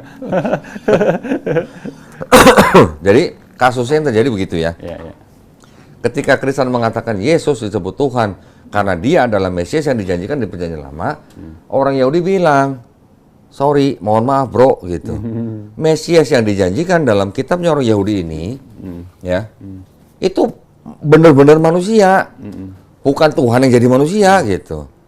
Satu. Yang kedua, Mesias yang akan datang itu harus keturunan Daud melalui anaknya Salomo. Gitu. Sedangkan di kitab Kristen, Matius 1 ayat 1 sampai 17, Yesus dianggap keturunan Daud tapi melalui Yusuf gitu. Sedangkan Yusuf bapaknya itu bukan bapak kandung, bapak tiri. Ya, karena Maria kan hamil dari Roh Kudus, bukan dari Yusuf. Yusuf berarti kan bapak tirinya Yesus, bukan bapak biologis. Kalau berarti kan Yesus kan anak adopsinya Yusuf. Kalau buat anak adopsi, untuk diakui sebagai suku tertentu di dalam Yahudi, itu sama Yahudi dibilang apa? Sorry bro, nggak bisa. Gitu. Nggak diterima. Jadi Yesus menurut Yahudi tidak memenuhi syarat sebagai Mesias yang dijanjikan karena dia bukan keturunan Daud melalui Salomo. Karena silsilahnya nggak sesuai. Iya, karena kan dia lahir dari Roh Kudus. Maria mengandung dari Roh Kudus. Nah, sedangkan di sini harus dari Daud melalui Salomo. Ayat-ayatnya gua ada, nanti gua cantumin ayat-ayatnya. Ya. Kedua tuh ya. Yang ketiga, Mesias yang akan datang itu nanti namanya Daud, bukan Yesus. Ya, ada ayatnya. Nanti gua tunjukin lagi, gua tulis lagi nanti. Yang keempat, Mesias yang akan datang itu nanti akan datang ketika di dunia sudah tidak ada orang mengangkat senjata. Waktu Yesus lahir, anggaplah tahun Masehi, masih ada perang nggak? Masih. Sampai sekarang aja masih ada perang ya. Tuh Israel Palestina masih perang kan? Berarti ketika Yesus lahir masih ada perang, bahkan sampai sekarang masih ada perang. Berarti ini tidak memenuhi syarat juga yang di sini. Gitu. Sedangkan di sini dikatakan bahwa Mesias itu nanti datang ketika tidak ada orang mengangkat senjata. Yang kelima, Mesias yang akan datang itu menurut kitab ini itu nanti dia akan datang ketika semua manusia di bumi sudah mengenal Hasem, sudah mengenal Tuhan Yang Maha Esa. Sampai zaman sekarang masih ada nggak orang-orang yang belum mengenal Tuhan? Ada. Masih banyak. Nyembah batu, nyembah pohon masih banyak. Nah, yang keenam, di dalam kitab ini tidak ada konsep Mesias yang akan datang itu dia datang menyelesaikan misi, pergi lagi, terus nanti datang lagi gitu. Nggak ada begitu. Kalau di sini Mesias itu datang cukup sekali, nggak PP gitu maksudnya. Nggak PP. Dia cuma datang sekali udah jadi Mesias. Tapi kalau di ini kan Yesus diceritakan sudah datang, sudah menyelesaikan misi dengan cara mati di atas kayu salib, bangkit di hari ketiga, diangkat ke langit. Berarti kan PP. Ya nanti turun lagi. Nanti turun lagi. Ya walaupun kita Islam juga sebagian besar ya Islam juga percaya bahwa Nabi Isa alaihissalam nanti akan datang lagi. Tapi kan kita tidak menyembah Nabi Isa alaihissalam sebagai Tuhan. Sedangkan menurut Kristen, Yesus yang sudah turun menyelesaikan misi, sudah pergi, nanti mau datang lagi. Konsep itu di sini nggak ada. Gitu. Gua masih punya kira-kira 19 alasan lagi bahwa Yesus menurut perspektif Yahudi ya, bukan menurut saya loh ya. Menurut perspektif Yahudi, Yesus bukan Mesias yang dijanjikan di sini. Gitu. Jadi kalau begitu apa? Kembali lagi, kitab orang yang mana punya tafsir sendiri, punya perspektif sendiri, diterjemahkan ke bahasa lain, terus terjemahannya diubah-ubah sesuai dengan teologinya orang Kristen, kemudian baru dimasukkan ke dalam kitabnya mereka gitu. Nah, yang pinter itu orang Mormon. Ya. Tahu Mormon? Tahu. Jadi kalau ini kitabnya orang Yahudi. Orang Yahudi bilang begini. Di dalam kitab kami tidak ada kalimat kitab kami ini akan bersambung gitu. Ya, orang Yahudi bilang begitu. Tidak ada tuh to be continued gitu, nggak ada. Selesai. Tiba-tiba sama orang Kristen kan setelah diterjemahkan jadi Yunani dijadiin satu sama perjanjian baru, ya kan? Udah jadi satu, ini udah perjanjian lama, perjanjian baru. Berarti kan menurut orang Kristen kitabnya orang Yahudi ini kan bersambung. Iya kan? Kalau yang Mormon, kitabnya Kristen ini yang sudah ada perjanjian lama dan perjanjian baru sama Mormon ditambahin lagi di belakangnya. Jadi triple Bible gitu istilahnya. Mormon gitu. Ya, Mormon itu pecahan juga dari Kristen ya. Ya. Nah, jadi konsep Mesiasnya itu tidak sama dengan konsep Mesias di dalam kalangan Yahudi. Beda ya. Yang terjadi begitu gitu. Kalau Romo Daniel bilang Yesus itu adalah Mesias yang dijanjikan, itu hanyalah hasil daripada apa? Resensi yang dilakukan oleh Origen, Lucian, dan Hesisius sehingga menjadi apa? Kitabnya perjanjian lamanya orang Kristen. Kalau tidak diresensi, belum tentu Romo Daniel ngomong begitu gitu. Ya. Sampai sini paham ya? Berapa poin lagi tuh? Masih banyak ini. Wah. Udah beberapa poin aja udah kekelet itu. Iya, ini udah banyak nih. Apalagi nih sebentar. Yang mudah dipahami aja, Pak. Oke. Di sini 1 Korintus 6:14. Bapa membangkitkan Yesus, 1 Korintus 8:6, Allah itu Bapa, Yesus itu Tuhan. Yesus Tuhan karena Mesias ini udah. Ini tadi udah kita bahas. Nah, sekarang Kisah 2:32, Matius 28:18 tadi udah. Nah, jadi gimana ya? Orang Kristen kan dengan teologi yang berevolusi akhirnya menyatakan bahwa Yesus itu setara dan sama-sama kekal dengan Bapa, ya kan? Co-equal, co-eternal. Jadi apa? Tapi di ayatnya, di teksnya tulisnya gini, di Matius 28:18. Oh ya, ini ayat sisipan sih tadi ya. Dibilang apa? Yesus dikatakan Tuhan sebagai penguasa karena dia diberi segala kuasa di langit dan di bumi. Nah, sekarang kalau begitu kan ada yang memberi, ada yang menerima dong. Apakah ini bisa dibilang setara gitu loh? Kalau begini, bisa nggak? Antara yang memberi dan menerima, ini bisa nggak dibilang setara dari tingkat keilahiannya gitu? Harusnya nggak bisa. Nggak bisa kan? Yesus sendiri di dalam kitab Kristen, Yohanes 13 ayat 16, seorang hamba tidak lebih tinggi daripada tuannya. Seorang utusan tidak lebih tinggi daripada yang mengutus. Berarti kan Yesus tidak sama, tidak setara kan? Tapi kan sekarang Kristen kan mengatakan Yesus co-equal, co-eternal sama Bapa. Nah, itu yang udah beda kan?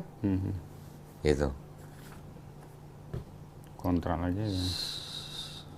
Ya, jadi intinya Kristen menganggap Yesus sebagai Tuhan daripada segala Tuhan. Disamakan dengan Bapa gitu maksudnya. Disamakan dalam arti apa? Hakikatnya gitu ya. Pribadinya nggak sama. Nah, tadi kan di awal kita bilang bahwa di Perjanjian Baru itu kan banyak mengutip dari Perjanjian Lama. Sama juga di sini kata Tuhan itu tadi, mereka menganggap bahwa di Mazmur 110 ayat 1, di situ dikatakan bahwa Tuhan telah berfirman kepada Tuanku. Tuanku di situ sama Kristen dianggap sebagai untuk Yesus nanti gitu. Ya. Padahal kalau kita baca ini tafsirnya, memang ada tafsir yang berbeda antara Rashi dengan Ibn Ezra. Yang satu mengatakan Tuanku itu yang dimaksud adalah Abraham, ya. Abraham, bapak orang beriman, dan di situ ada kata-kata kan, dan apa namanya? Kita baca nih ya, bentar ya. Ini agak panjang nih, masalahnya nih. Kalau nggak dibaca nanti jadi salah paham. Kitab nih belum di collab nih. Iya, soalnya kalau nggak dibaca ntar salah paham. Daripada salah paham, nih. Mazmur 110 ayat 1. Gua gampang jawabnya karena ada ini. Iya. Kalau nggak ada ini gua nggak bisa ngomong. Kalau yang Ibn Ezra itu menafsirkan kata Tuanku itu sebagai Daud itu sendiri, ya. Jadi yang menulis, jadi gini, Kitab Mazmur itu yang nulis bukan cuma Daud, ya. Minimal ada 3 orang. Jadi dia bilang ada orang yang menulis Mazmur lain yang menulis bahwa Tuhan berfirman kepada Tuanku itu Daud sendiri gitu. Tapi kalau tafsirnya daripada Rashi, kata Tuanku itu adalah untuk Abraham, ya.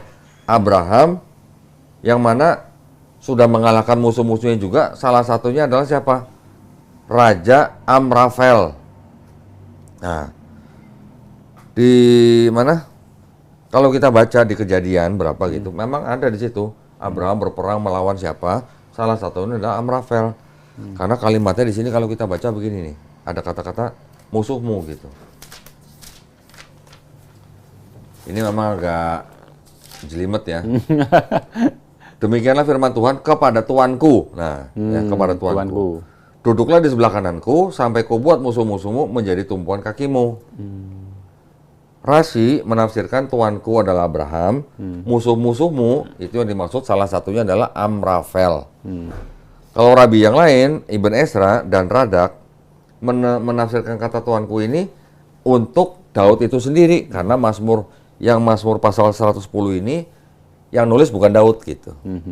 Tapi sama Kristen ditafsirkan yang kata Tuanku itu untuk Yesus.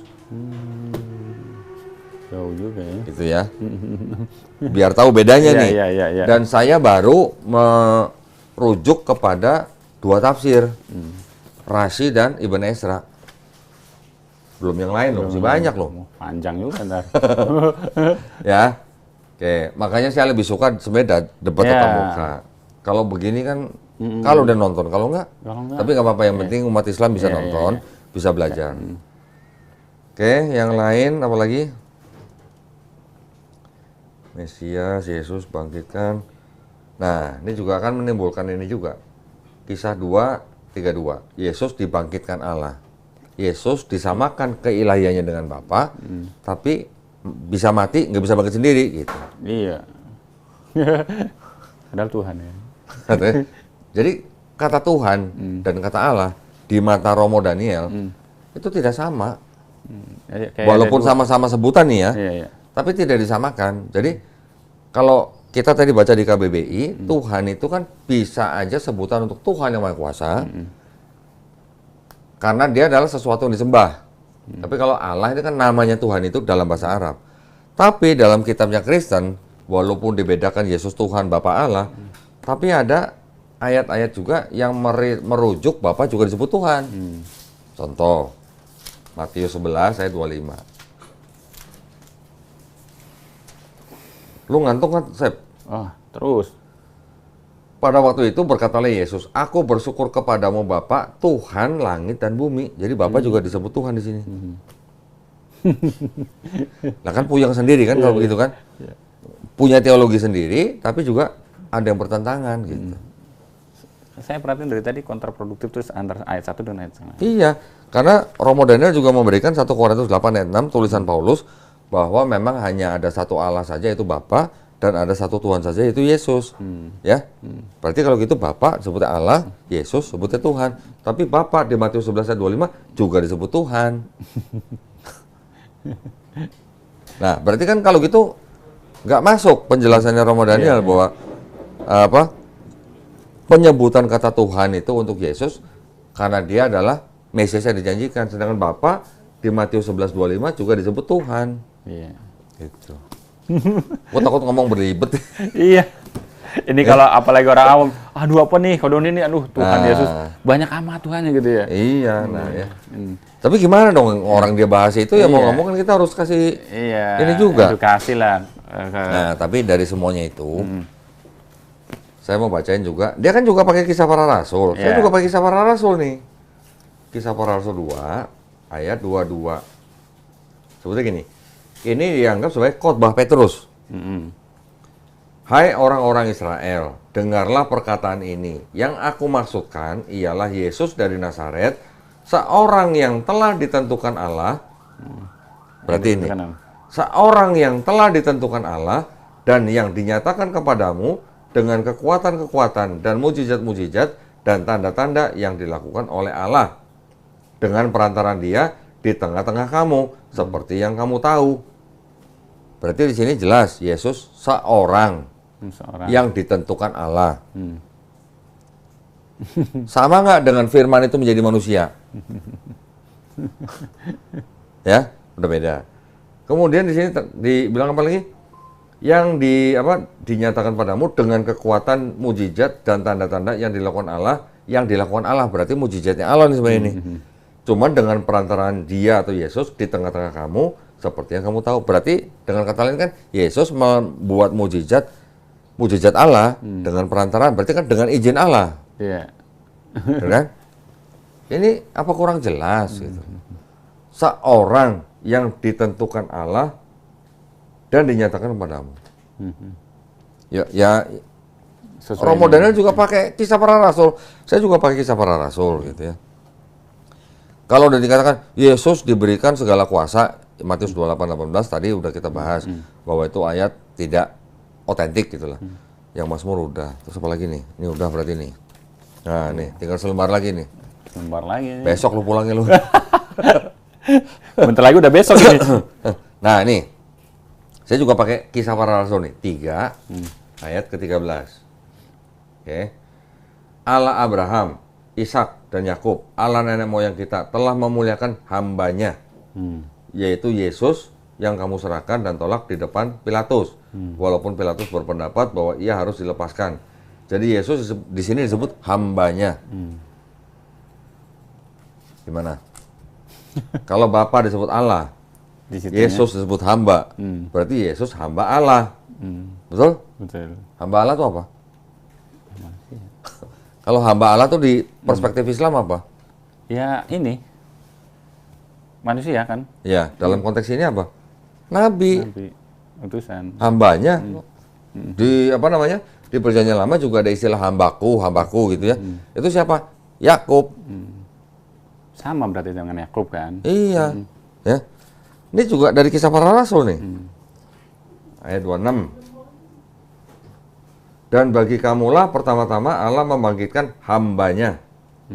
Sama tuh. Dan mengutusnya kepada kamu supaya ia memberkati kamu dengan memimpin kamu masing-masing kembali dari segala kejahatanmu. Yesus disebut lagi hambanya. Itu lebih jelas daripada yang tadi. Hambanya apa? Hambanya sama nggak sih dengan Tuhan? Beda. Hambanya. Tapi kalau di Romo Daniel menerjemahkan hambanya di sini juga dengan Tuhan pasti gitu. Gitu ya? Iya, karena ada sebutan Kyrios atau Kurios untuk Yesus.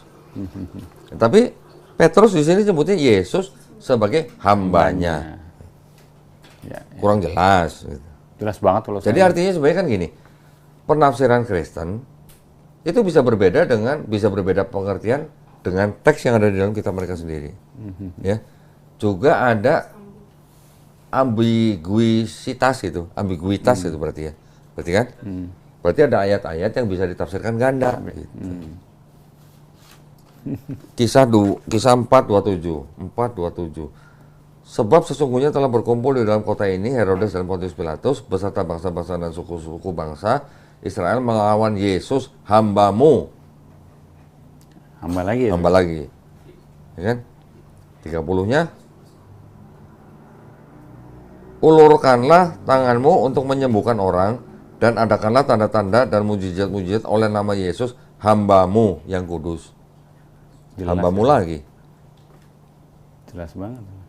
Nah, ya tapi kalau Kristen tetap mau hambanya kayak mau hambamu kayak tetap aja Tuhan gitu. Ambiguitas tadi ya. Iya. Tadi yang ini udah Yesus menjadi Tuhan udah. Masalah ehad. Tadi gua lihat Romo Daniel mencoba menggunakan kata ehad diartikan sebagai kesatuan, gitu kan? Kan di acara yang waktu di Tangerang itu kan saya bilang ada Adonai Elohenu, Adonai Ehad, sama dengan Kul Huwallahu Ahad, gitu kan? Ada Ehad, ada Ahad. Kata Ehad ini memang di dalam bahasa Ibrani bisa dipakai menjadi kata yang satu atau pertama ketika ada persatuan misalnya suami dan istri. Tapi kalau bicara tentang Tuhan, ya bicara tentang Tuhan, Ehad itu bukan kesatuan buat orang Yahudi maksudnya.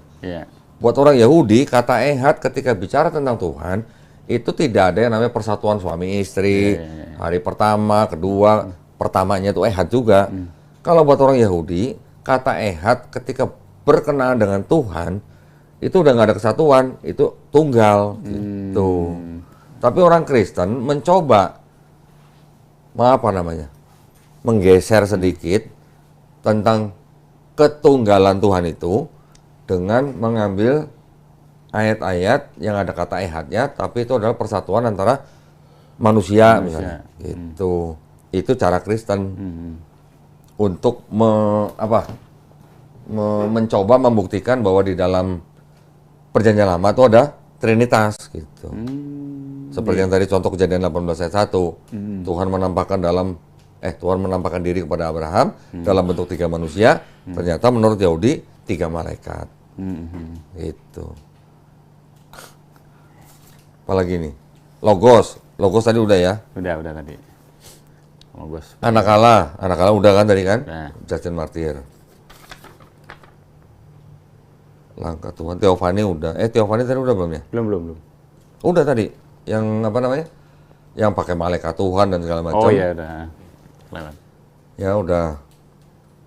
Nah, tentang malaikat Tuhan. Tadi saya nonton videonya bahwa Romo Daniel menggunakan ayat Kejadian 3 ayat 8. Ada langkah Tuhan terdengar gitulah. Di situ Romo Daniel bilang bahwa tuh ada indikasi di dalam Perjanjian Lama bahwa Tuhan itu bisa menjadi manusia gitu. Indikasi katanya. Dia nggak berani terang-terangan. Karena akan tabrakan dengan Bilangan 23:19. Tapi dia bilang hanya indikasi gitu. Tuh, ada lagi Kejadian 16:7, ada malaikat Tuhan, itu malak Yahweh katanya sebutnya gitu ya. Itu adalah penampakan daripada Tuhan itu sendiri katanya. Kalau dia mau menyamakan malak Yahweh dengan Yahweh, kita baca di Zakaria pasal 1 ayat 12. Zakaria pasal 1 ayat 12. Nah, di sini ada kalimat begini. Berbicaralah malaikat Tuhan itu, katanya, ya Tuhan semesta alam. Ya Tuhan semesta alam. Malaikat Tuhan bicara, ya Tuhan semesta alam. Kalau Romo Daniel menyamakan malaikat Tuhan itu dianggap sebagai Tuhan itu sendiri, dia lagi berdoa. Di sini ada malaikat Tuhan berdoa, ya Tuhan. Iya. Kontraproduktif lagi. Ya, bukan kontraproduktif. Berarti itu ada Kristen yang mencoba memberi perspektif Trinitas ke dalam Perjanjian Lama. Gitu, tapi disangkal atau disangka oleh ayat-ayat yang lain kan. Gitu. Pasti tidak sesuai kamu. Nah, ya. Terus tadi Romo Daniel juga bilang, kalau di Kristen firman Allah itu menjelma jadi Yesus. Kalau di Islam firman Allah itu menjelma jadi Quran. Jadi buku katanya malah Iya. dia. Jadi buku maksudnya Quran. Bahaya nih. Gimana menurut lo? Ya enggak lah. Hah? Jadi Menjelma buku, katanya? Menjelma. Ya enggak lah. Jadi buku. Sekarang kita orang Islam menyebut mushaf Quran itu makhluk bukan? Makhluk. Ya ada kertasnya, ada tintanya, itu makhluk. Artinya itu kan ciptaan manusia. Ya. Mushaf. Ada kertas, ada tinta, itu mushaf disebut makhluk. Tapi kalau kalamullah, ya. Quran yang disebut dengan kalamullah, itu makhluk bukan? Bukan. Ghairu makhluk gitu. Jadi Romo Daniel tadi saya lihat seperti lagi cari remis gitu. Cari remis. Lo ya nggak? Lagi nyari remis gitu. Karena dia taunya firman Allah jadi manusia. Yohanes 1 ayat 14. Dia mau menyamakan kalamullah atau firman Allah menjadi buku Quran gitu. Itu juga Islam jadi Nah, buku. Ya. Kalaupun ya for the sake of argument nih. Ada nggak orang Islam menyembah Quran? Ya, Nggak ada. Yang kita sembah adalah yang berfirman. Kalau itu malah disembah. Nah, kalau di Kristen kan yang disembah firmannya dan yang berfirman juga gitu. Dan ada Roh Kudusnya juga gitu. Dan ada Ya walaupun mereka bilang itu satu Tuhan. ya. Ya mau whatever lah, pokoknya ada firman yang jadi manusia gitu. Terus, nah ini tadi ngomongin tentang Nabi Isa dan Yesus gitu kan. Romo Daniel mengatakan Nabi Isa itu identitasnya tidak sama dengan Yesus Kristus. Iya. Identitasnya katanya. Kemana? Oh pulang? Baru jam 12. Padahal beberapa menit lalu udah beda hari loh. Fi amanillah. Cik. Padahal kalau beda hari kan lemburnya beda ya? Nah, itu. Sebentar, saya tunjukin satu ayat, satu Bible. Saya kira sebentar ke si Melisa. Romo Daniel bilang, Nabi Isa identitasnya beda dengan Yesus Kristus. Ya. Kalau gitu kenapa ada Bible yang pakai kata Isa Al-Masih di sini? Nah, berarti orang yang sama harusnya. Kenapa pakai Isa Al-Masih? Iya. Itu Bible sendiri kan? Ini keluaran LAI.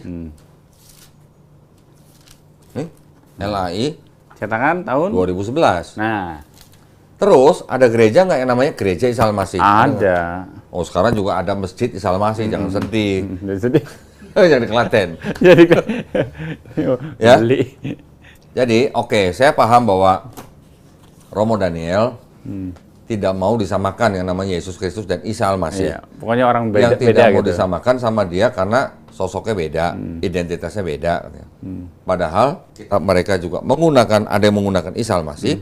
Gerejanya orang Kristen juga ada yang pakai gereja Isa Al-Masih. Ada libur kenaikan Isa Al-Masih. Ya, tapi sekarang udah diganti. Udah ganti. Terus Romo Daniel juga bilang bahwa kenapa dibilang identitasnya beda? Karena di Quran surat Maryam ayat ke-28, Maryam disebut saudara perempuan Harun. Ya, saya mohon maaf ya, kalau seorang Romo menggunakan argumen itu, buat saya berarti ilmunya masih kurang. Gitu ya, indikasinya. Ya, indikasi.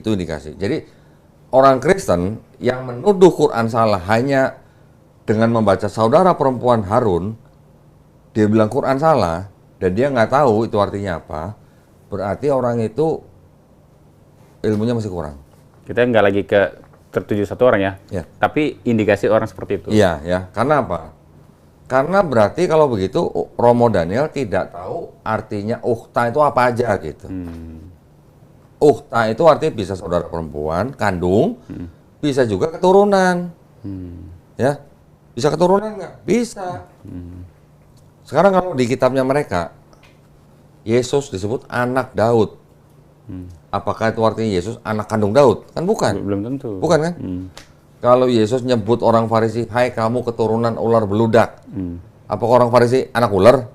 Kan bukan juga. Nah, jadi gitu.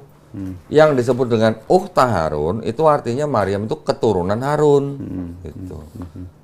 Belum tentu anaknya. Kalau dimaksud ukhta Harun, artinya keturunan Harun, berarti kan Harun ini orang soleh. Ya kan? Ditambahin lagi di ayatnya itu kan, bapakmu bukan seorang yang buruk perangai, ibumu bukan seorang pezina. Ini lagi ngomongin apa sih?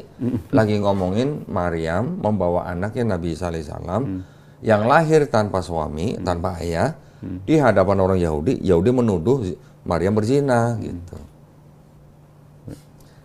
Kalau gara-gara begini, Romo Daniel bilang identitasnya berbeda gara-gara ini, saya sih ketawa, gitu. Ya. Kalau dia tidak percaya bahwa Maryam adalah keturunan Harun, kita baca Bible.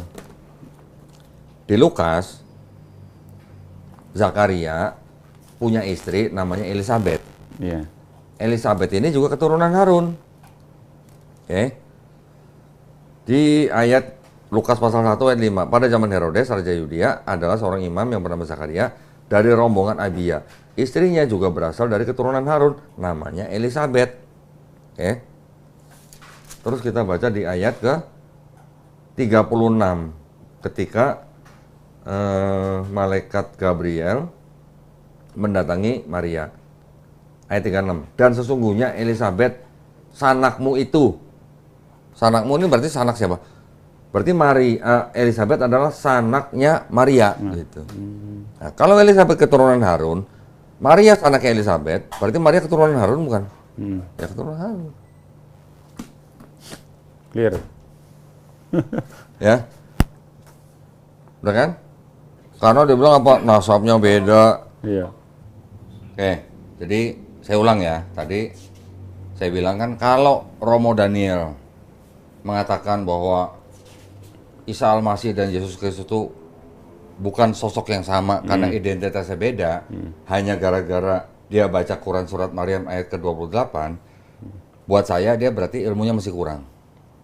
Artinya kurang terhadap Islam ya. Nah, jadi ada juga hadis riwayat Ahmad yang menceritakan tentang sahabat Nabi yang bernama Al-Mughairah bin Syu'bah mengunjungi tempatnya orang-orang Kristen di Najran, di Yaman ya. Sahabat Nabi ditanya, mengapa dalam Quranmu membaca Maryam saudara perempuan Harun, padahal jarak mereka jauh sekali. Nah, jadi zaman Nabi masih hidup pun orang Kristen sudah nanya gitu. Kalau sekarang Romo Daniel nanya juga, berarti udah kudet berarti gitu. Ya, udah ketinggalan zaman berarti. Waktu itu sahabat nggak menjawab. Ketika dia pulang, dia lapor kepada Rasulullah. Rasulullah menjawab, kenapa tidak kamu katakan pada mereka bahwa Bani Israel punya kebiasaan menyebut seseorang dengan sebutan orang-orang soleh sebelumnya. Jadi artinya apa? Maryam keturunan Nabi Harun alaihissalam, gitu. Itu hadis riwayat Ahmad.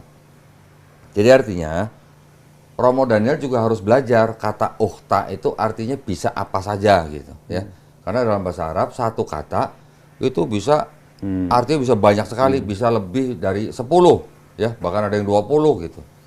Kalau bahasa Indonesia kan satu kata artinya apa sih? Paling cuma 2. Padanannya kalau bahasa Arab banyak. Iya, kalau Arab kan banyak. Coba kalau kata bisa, artinya apa? Bisa. Bisa tuh artinya bisa dapat gitu kan? Bisa ular. Selain apa? Bisa ular, bisa, racun ular. Racun ular. Apa lagi selain ini?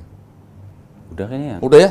Cuma 2. Nanti sahabat ngajar kalau ada yang tahu arti bisa apalagi, coba silakan kalau ada yang komen. tahu arti bisa selain 2 ini apalagi silakan. Iya. Tulis komen. Kata pukul. Artinya bisa apa aja? Tonjok. Pukul, tonjok, gebuk. Iya, kan itu satu kata itu ya. Iya, satu. Pukul, tonjok. Itu artinya apa? Pukul itu bisa berarti tonjok, ya. Atau waktu. Nah, waktu pukul 10 misalnya, pukul 10 malam. Iya. Selain 2 ini apa lagi? Nah, sahabat ngaji cerdas. Atau ya, kalau ada yang tahu komen. Ya. Iya. Jadi bahasa Indonesia itu masih termasuk bahasa yang miskin kosakata. Padanan. Iya, kosakata, lebih tepatnya kosakata, ya. Bahasa Indonesia punya kosakata paling kurang lebih hanya 200.000 sampai 250.000 kosakata. Itu pun banyak yang ngambil dari bahasa Arab. Itu pun banyak menyerap dari bahasa Arab. Bahasa Inggris berapa kosakata? Kira-kira 600.000. Bahasa Arab berapa kosakata? Tahu? Berapa kok? 12 juta. Wah, Coba bayangin. Karena 12 satu kata tuh sama 250.000. Coba kan jauh sekali bedanya gitu ya. Jadi kalau mengatakan ya Uta Harun, Maryam disebut saudara perempuan Harun itu arti saudara kandung. Nah, belajar lagi kalau gitu. Ya, itu aja. Jadi kalau buat kita yang udah sama-sama mempelajari ini, dan juga kita punya barbuk-barbuk seperti ini. Barbuk. Ya, barbuk ini kan barbuk. Iya. Ada kitab Kristen pakai nama Isa Al-Masih. Ada gereja Kristen pakai nama gereja Isa Al-Masih. Terus kalau Romo Daniel bilang Isa Al-Masih dan Yesus beda orang, ya. Terus waktu dulu kalender belum dirubah, itu kenaikan Isa Al-Masih agama apa gitu ya? Kalau gitu, kalau nggak gini, kalau memang Kristen atau Romo Daniel tidak mengakui bahwa Yesus Kristus itu tidak sama dengan Isa Al-Masih, orangnya, sosoknya maksudnya, saya nggak ngomong ceritanya nih, sosoknya atau profilnya, kalau Kristen atau Romo Daniel menganggap tidak sama, oke, cabut ini, jangan pakai Isa Al-Masih di kitab mereka gitu. Ya, Isa Al-Masih itu, atau jangan pakai nama Isa Al-Masih untuk gereja gitu. Ya walaupun Romo Daniel Ortodok mungkin nggak ada urusan sama gereja yang denominasi Protestan atau Katolik, tapi kan masih mewakili kekristenan. Jangan yang satu ini bilang ini, satu bilang begini, satu bikin kita begini gitu. Jadi kurang kompak. Jadi nggak kompak gitu, ya kan, maksud saya gitu. Oke, jadi itulah yang bisa saya tanggapin ya dari videonya Romo Daniel di apa, channel apa? Nggak usah sebut juga apa-apa lah. Pokoknya ada. Ya, tapi maksudnya gini, saya akan lebih senang jika saya bisa tatap muka berdebat ya dengan Romo Daniel, akan sangat lebih elegan gitu ya, karena berdebat itu bukan berarti harus ribut permusuhan, enggak. Kita sama-sama buka-buka kitab aja ya. Saya memang bisa berani mengatakan begitu karena saya punya barbuk. Yang penting itu adalah dari kalangan Yahudi. Nah, tolong Romo Daniel juga sediakan barbuk-barbuknya gitu. Kalau saya bisa membuktikan bahwa kitabnya orang Kristen diambil dari kitabnya orang Yahudi, yang perspektifnya beda, nah, itu kan yang lebih ilmiah gitu, karena ada barang buktinya. Jadi saya mengundang Romo Daniel, kalau bisa, kalau berani, mendingan debat face to face sama saya, tatap muka aja. Ini baru sebagian kecil ya yang saya bukain di sini. Saya kalau debat biasanya bawa 2 koper. 2 koper. Custom lah kopernya. Minimal 2 koper, koper custom lagi. Saya sudah pernah bawa ke Surabaya, berat. Ya, itu akan jadi bisa jadi edukasi buat buat umat Islam, buat umat Kristen juga gitu. Bisa buat edukasi. Jadi bisa sama-sama sambil dakwah gitu. Betul. Ya. Itu harapan saya. Kalau memang bisa, tolong karena saya nggak tahu saya menghubungi kemana. Tolong timnya Romo Daniel atau timnya channel yang mewawancarai Romo Daniel bisa menghubungi kami di email dondi.tan@gmail.com atau hubungin Melisa, nomornya 0896 30 300 300. Saya ulang ya, Melisa 0896 30 300 300 atau hubungin email saya dondi.tan@gmail.com. Atau bagi siapapun yang punya akses kepada Romo Daniel atau timnya atau siapapun yang punya akses yang orang dekatnya, mohon ini bagian ini silakan di-share ya. Karena ini kita sama-sama menjaga marwah ya, maksudnya menjaga tidak mau kita ada berkepanjangan kemudian ada hal yang tidak kita inginkan ya. Intinya kita edukasi, sama-sama berdakwah dan meluruskan. Khawatir kalau seperti ini jadi kedepannya tidak bagus. Berlarut-larut gitu juga nanti takutnya jadi kayak melatok. Iya. Gitu. Beraninya cuma di channel sendiri gitu. Nah, jadi monolog gitu ya. Monolog. Dan khawatir potongan-potongan video itu dipotong kemudian di media sosial yang lain. Jadi kan bisa potong dengan framing yang macam-macam ya.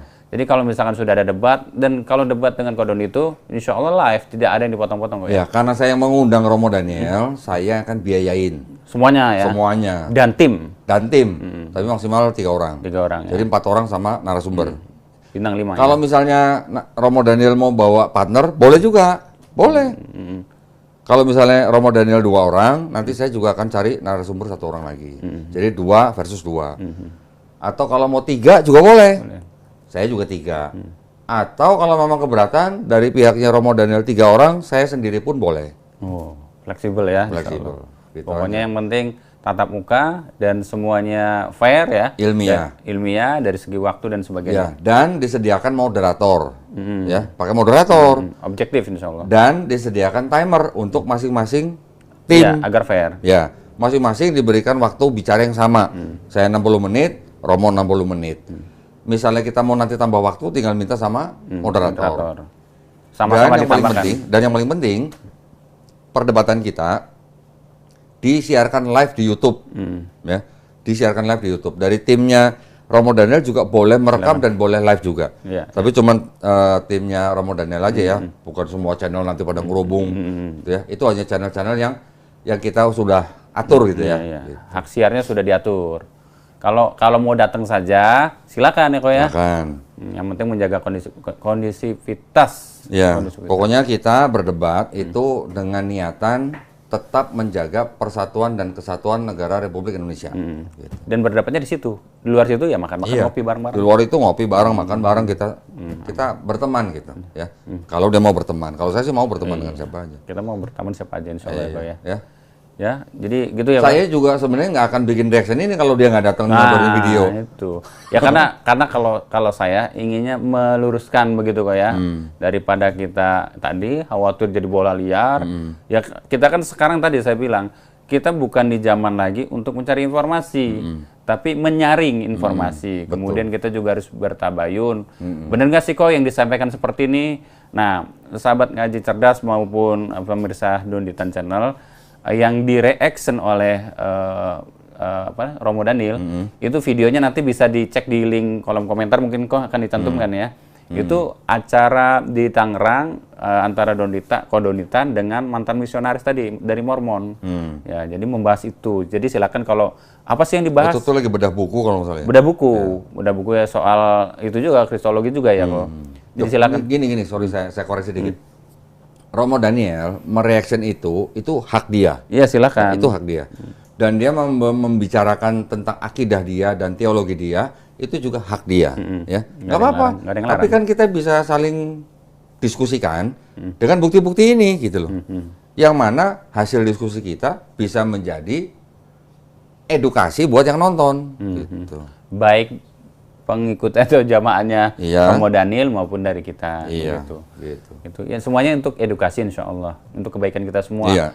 Dan kita juga tadi di awal disebutkan oleh Kodondi juga untuk membentengi akidah, karena ada upaya-upaya pemurtatan.